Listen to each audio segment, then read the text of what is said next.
भाजपा का कार्य वो उनको बोलने की जरूरत नहीं है, हम देखते हैं। अभी स्थिति है कि अभी हमको 400 पार जो मोदी जी का नारा है उसको पहुंचाना है, इसलिए हम लोग ऑफिशियली आके आज यहाँ उपस्थित हुए हैं। मोदी जी ने देश को नया दृष्टिकोण दिया है। 2014 से लेकर 2023-24 तक आप देखेंगे कि भारत का सर्वांगीण विकास हुआ है।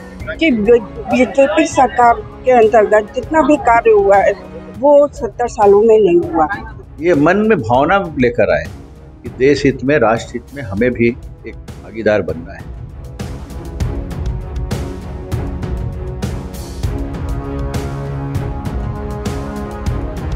संसद निवास में रोजाना भाजपा में सदस्यता ग्रहण करने का सिलसिला चल रहा है और आज इसी कड़ी में जुड़ रहे हैं हमारे जिले के अधिवक्ता, और कम से कम संख्या यहाँ पर अधिवक्ताओं की कहूँ तो 100 से पार है जिन्होंने आज भाजपा की सदस्यता ली है।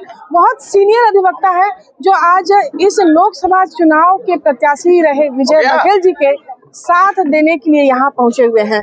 मैं जुड़ी हूँ गौरी मैम से। मैम, आज सारे अधिवक्ताओं ने, आप लोगों ने आज भाजपा की सदस्यता ऑफिशियली ग्रहण की है, किस तरीके से देखते हैं भाजपा को? आज बहुत सारे हमारे जो नए अधिवक्ता हैं, जिन लोग पहले किसी अन्य पार्टी में थे, आज उन्होंने सब भाजपा के कार्यक्रम को, भाजपा के कार्य को देखते हुए भाजपा में शामिल हुए हैं। उन्हें तो हम लोग धन्यवाद देते ही हैं क्योंकि उन लोग पहले का दूसरी पार्टी में थे। आज हमारे सीनियर अधिवक्ता सब यहाँ पर उपस्थित हुए हैं। भाजपा का कार्य वो उनको बोलने की जरूरत नहीं है, हम देखते हैं। समाज क्या देखता है कि क्या हो रहा है, उसे बोलने की जरूरत नहीं है। यहाँ पे भाजपा के प्रत्याशी को बोलने की जरूरत नहीं कि हमने क्या किया, हमारा काम दिखता है। और वही काम देख के दूसरे पार्टी के लोग भी आज यहाँ पे सदस्यता ग्रहण किया। और मैं अधिवक्ता होने के नाते, मेरे वरिष्ठ अधिवक्ता सब लोग हैं यहाँ पे, उनके यही बोलना चाहूंगी कि आप काम करते जाइए। आज ऐसा लग रहा है मोदी जी के साथ कि अगर वो हमें बोलेंगे आप समुद्र में डुबकी लगा दो, तो हमें मालूम है हम डुबकी लगा देंगे आग बंद करके, वो हमारा सहारा बन के हमको हाथ पकड़ के निकाल लेंगे। ये है भाजपा का कार्यक्रम। बिल्कुल, भाजपा पे इतना विश्वास है। प्रत्याशी विजय बघेल जी हैं, क्या कहना चाहेंगे? देखिए, प्रत्याशी विजय बघेल जी को हम तब से जानते हैं जब वो वहाँ पे नगर पालिका में जो है थे, तब से जानते हैं, उनके काम को जानते हैं, उनके स्वभाव को जानते हैं। हम लोगों की मेन विचारधारा भाजपा है। हम भाजपा के से आज नहीं 20 साल पहले से, मैं तो व्यक्तिगत जुड़ा हुआ, लेकिन ऑफिशियली नहीं कभी आता था।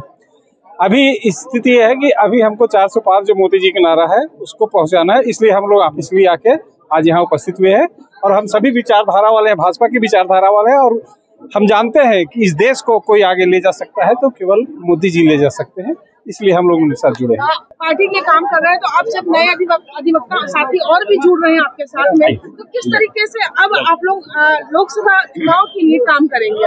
हम लोग चाहेंगे कि मोदी जी के नेतृत्व में हम लोग अधिक से अधिक संख्या, जो 400 का उन्होंने नारा दिया, 400 के पार, उसमें हम लोग का सहयोग रहेगा। और मोदी जी ने देश को नया दृष्टिकोण दिया है। 2014 से लेकर 2023-24 तक आप देखेंगे कि भारत का सर्वांगीण विकास हुआ है। भारत विश्व के पटल पर अपनी एक उपस्थिति दे चुका है। तो ऐसे में हम चाहेंगे कि सभी लोग मोदी जी के प्रयासों का समर्थन करें और मोदी जी के साथ हैं। जी जी, क्या कहना चाहिए? हम ये कहना चाहेंगे कि बीजेपी सरकार के अंतर्गत जितना भी कार्य हुआ है वो 70 सालों में नहीं हुआ।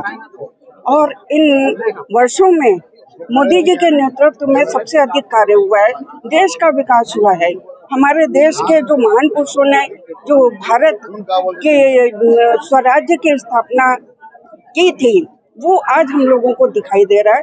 और देश के निर्माण में, देश की प्रगति में प्रत्येक नागरिक का अपना एक दायित्व होना चाहिए, अपना एक कर्तव्य होना चाहिए, उनको हम सब मिल करके निभाएंगे। जी, मैं तो आज ऑफिशियली ज्वाइन कर रहा हूं, पर आइडियोलॉजिकली मैं भारतीय जनता पार्टी से काफ़ी वर्षों से अपने आप को कनेक्टेड समझता हूं और हूं।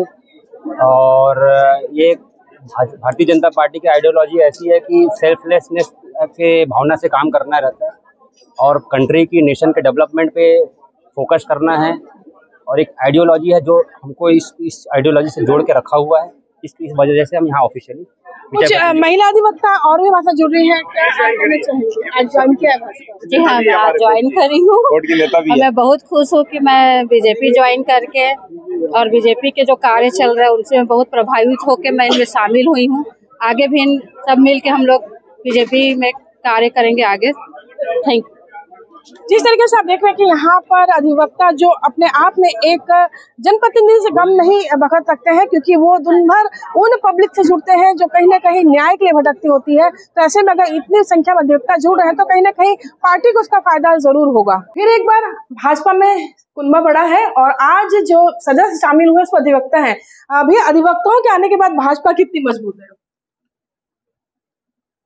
चाहे अधिवक्ता हो, डॉक्टर हो, उद्योगपति हो और अन्य जो वर्ग के लोग हों, उनकी अपनी अपनी अलग अलग महत्वता है और सबकी महत्ता को हम ध्यान में रखते हुए आज जैसे हमारी अधिवक्तागण आए, ये मन में भावना लेकर आए कि देश हित में, राष्ट्र हित में हमें भी एक भागीदार बनना है। ये चुनाव कोई साधारण चुनाव नहीं है। ये चुनाव सिर्फ एक वोटिंग हो जाए किसी को सांसद बनाने उसके लिए नहीं है। ये सरकार सिर्फ ये चुनाव है वो जो सरकार बना दे उसके लिए नहीं है। ये चुनाव है देश को कैसे बनाना है, देश कैसे सर्वोच्च शिखर पर पहुंचे विश्व, उसके लिए चुनाव हो रहा है। एक टर्निंग पॉइंट है ये, और इस टर्निंग पॉइंट में अगर जो भी अपनी हिस्सेदारी देना चाह रहे हैं वो आत्मीयता से आ रहे हैं। और मैं सौभाग्यशाली हूँ कि इतने प्रबुद्ध अधिवक्तागण आज मेरे निवास में आए और स्वयं होकर इस बड़े परिवार में भारतीय जनता पार्टी में शामिल होने की इच्छा जाहिर की। मैं उनका स्वागत करता हूँ, अभिनंदन करता हूँ। जिस तरीके से चुनावी आरोप प्रत्यारोप का दौर चालू हो चुका है, पूर्व सीएम ने कल यहाँ पर कार्यकर्ता सम्मेलन में कहा कि भाजपा जिन्हें आरोपी कह रही थी आज उन्हीं के साथ काम कर रही है, क्या कहना चाहिए? अब ये इनके जुबान में कोई लगाम तो है ही नहीं।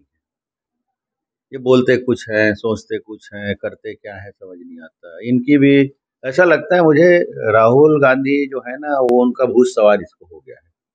राहुल गांधी जी भी इधर बोलेंगे उधर बोलेंगे, सुबह कुछ शाम को कुछ, ऐसी ये हो गए। व्यवस्था बदलने की बात है। अधिकारी वही रहेंगे, कर्मचारी वही रहेंगे। व्यवस्था किस सरकार में किस तरह होती है और किस अधिकारी से किस तरह काम लेना है, उनको बेईमान बनाना है कि ईमानदार बनाना है, ये एक अच्छी सरकार और बुरी सरकार का एक में अंतर हम महसूस कर सकते हैं। उन्होंने उनका दुरुपयोग किया और आज अगर वो लोग किसी भी कार्यवाही जो हो रही है उनके ऊपर, तो कानून अपना काम करेगी। मगर जहां तक व्यवस्था सुधारने वाली बात है तो व्यवस्था इस सरकार के आने के बाद सुधरी है। 100 दिन हो गए हमारी सरकार को, 100 दिन से ऊपर। एक भी ऐसे कोई आरोप बता दिए, बोलने से नहीं होता ना, साबित करिए ना। हम तो साबित करके दिखा रहे हैं, प्रमाण के सहित है। आपके लोग जेल में हैं, वो जमानत नहीं पा रहे हैं। क्यों नहीं पा रहे हैं? अगर आप हमारे जो एजेंसियां उसके बाद सबूत नहीं है तो इस तरह बात ना करें। ये बेईमानी में पूरी तरह लिप्त है। ये फड़फड़ा रहे हैं, इनके हाथ से सरकार निकल गई, पैसा आना बंद हो गया, तो ये लोग फड़फड़ा रहे हैं। और इनके पास क्या है कि कांग्रेसियों के पास प्रत्याशी भी नहीं मिल रहे हैं। अब 3 यहीं से भेज दिए। अब उसके बाद इनके पास सब लगता है कि एटीएम सब बंद हो गया है, पैसा वैसा इनके नेताओं के पास, इनके फंड में राष्ट्रीय स्तर पर जमा नहीं हो रहा है। तो ऐसा करो, जो लोग बेईमानी में कमाए उन्हीं सब प्रत्याशी बना दो। तो भूपेश बघेल को बना दो, उधर ताम्रध्वज जी को बना दो, उधर शिव डहरिया को बना दो, उधर देवेंद्र यादव को बना दो, उधर लकमक बना दो। यही कर रहे हैं। बिल्कुल, जिस तरीके से चुनावी सभाएं हो रही हैं, आरोप प्रत्यारोप भी चल रहे हैं, सबकी अपनी अपनी बातें हैं, लेकिन जो भाजपा का कुनबा लगातार बढ़ रहा है, ये एक अच्छी खबर है और अच्छा प्रयास है कि लगातार ऐसा कोई भी दिन नहीं है शायद सांसद निवास में कि लोग यहाँ पर सदस्यता ग्रहण करने नहीं आ रहे। वर्ग कोई भी हो, पर सबकी आस्था अब जो है भाजपा में आकर टिकी हुई है। कोमल धनेसर, IBC 24 भिलाई।